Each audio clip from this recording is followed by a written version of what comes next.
For further analysis, we are now joined live by Kayla Popuchet. She's a contributor to the online outlet Anticonquista and NYC Housing Court Specialist from New York, the U.S. Thank you so much for joining us, Kayla. So we've seen protests take place in Chile for over a year now, as we mentioned, and the demanding of the drafting of a new constitution.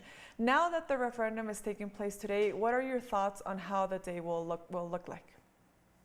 Hi, thank you for having me. I'm glad to share my thoughts here from New York City. So all major polls show that Chileans are going to approve a new constitutional convention. What matters now is whether they're going to decide if they're going to have a new constitution made by and for the people, or through a mixed bag of people and lawmakers who we all know are the elites of Chile and want to maintain the system that under 40 years, the dictatorship of Pinochet brought onto them. So the Chileans are likely to vote for a new constitution. What matters most is now what can be done in the future. And what I think is especially important for us all to remember, and if there are any audience in the United States, is that this constitution is literally the product of U.S. imperialism and neoliberal dictatorship for the Chilean people. This is not a constitution that was made or even thought of the lowest degree of the Chilean person, the worker, the average mother. They were not in the thoughts. It was the US and European elites and the Chilean national bourgeoisie who were the primary benefactors of this constitution. So Chileans are making a historical event. They are going to choose if they are going to undo the 40 years of neoliberal dictatorship, if they're going to undo the 40 years of US influence in their country and finally get to regain power of their country. So if the Chileans do decide to have a new constitution, which you mentioned they probably will, what are the most important aspects that should be taken into account when drafting it?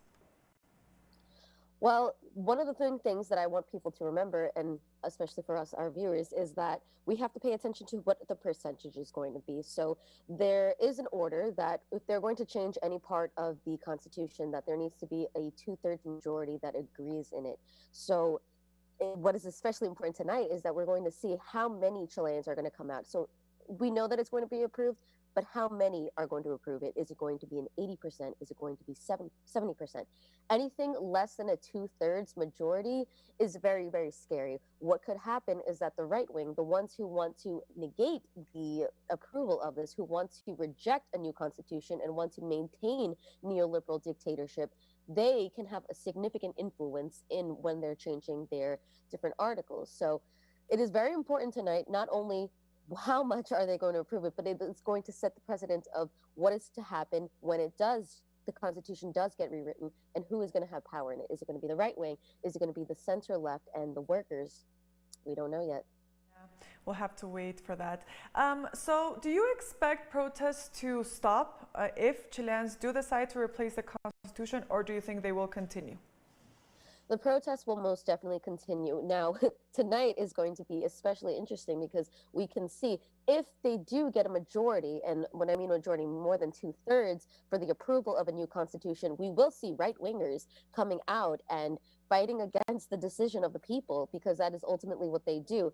If they lose, or which they might not, but if they do not get a significant majority, the people will still probably come out and they will still, voice their espouses and their wishes for what they want to see. And the campaigns are going to continue, because just because they've approved a new constitution doesn't mean that everyone has the same political ideology or has the same idea of what they want to see for Chile. So different sectors of the political classes are going to come out and going to protest, going to hold rallies, going to give political information, because this 2-year process that will come is going to be the biggest moment for Chilean history. So the actions, the movements will not stop here, but they will take a very different characteristic in what they say. So you're currently in New York City. Could you explain to our viewers a little bit about what the outcome of this referendum could mean for Latin America, for the region, and also for the rest of the world? So for Chileans, this is obviously a historic moment, but for the Latin American diaspora, as I'm sure this is going to be a surprise to no one, but many of the people who are here are leaving imperialism, leaving the remnants of colonialism and neoliberalism that has driven people out of their countries and forced them into the hands of the Europeans and the United States politicians to come here and try to find some type of new life. So for Latin Americans to regain their power over their country and to make pivotal decisions in their own country is going to be historic. One, it will also stop this unnecessary needed migration into the hands of countries that are not that much better off and also are literally hurting their own countries. But it'll also set a precedent for the countries surrounding Latin America that this can be changed. These neoliberal dictatorships, these dictatorships that are controlled by the criollo elite can be undone. And this can happen through political movement, but it can also happen through a vote. And like we just saw in Bolivia, that the people protested for over a year, denounced the coup regime, and ultimately then they got to vote to literally kick out their coup regime and US imperialism. This, and with Chile combined with that, this is going to set historical precedents for Latin American people and the diaspora. And the diaspora who do not pay attention much to Latin America, maybe don't even understand why their families are here, can start looking to back to their parents' motherlands and see what the US has done. See what and this can also translate into the United States. When we understand and build the connections to why are our families here in the United States, why were they forced to leave their countries, it can also set some changes in the United States. So hopefully that will be done. Carla, we thank you so much for your time, and I'm very happy to be able to speak to you. Thank you so much, and we hope to have you again soon. Thank you so much.